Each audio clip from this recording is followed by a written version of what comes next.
कि menstrual cycle वास्तव में काम कैसे करता है। सबसे पहले आते हैं पीरियड्स।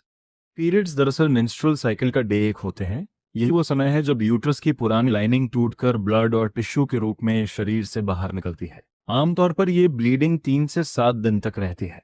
लेकिन दिलचस्प बात यह है कि पीरियड्स खत्म होने के बाद शरीर रुकता नहीं, बल्कि उसी समय से अगली प्रेगनेंसी की तैयारी शुरू कर देता है।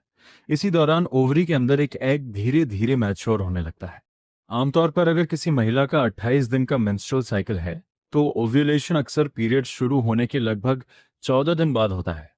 उदाहरण के लिए अगर पीरियड्स 1 तारीख को शुरू हुए, तो ओव्यूलेशन लगभग 14 या 15 तारीख के आसपास हो सकता है।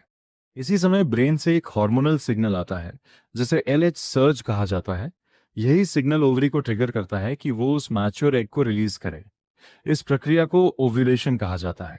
ओव्यूलेशन के बाद ये एग फैलोपियन ट्यूब में पहुंचता है और लगभग 12 से 24 घंटे तक ही जीवित रहता है। अगर इसी समय कोई स्पर्म उस एग तक पहुंच जाए, तो फर्टिलाइजेशन हो सकता है और प्रेगनेंसी की शुरुआत हो जाती है। लेकिन यहाँ एक और महत्वपूर्ण बात है। स्पर्म महिला के शरीर में 3 से 5 दिन तक जीवित रह सकते हैं।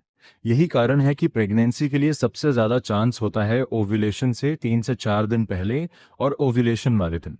उदाहरण के लिए अगर पीरियड्स 1 तारीख को शुरू हुए और ओव्यूलेशन लगभग 14 तारीख को होता है, तो प्रेगनेंसी के लिए सबसे ज़्यादा चांस होगा 11, 12, 13 और 14 तारीख, और कभी कभी 15 तारीख को भी। इन्हीं कुछ खास दिनों को फर्टाइल विंडो कहा जाता है।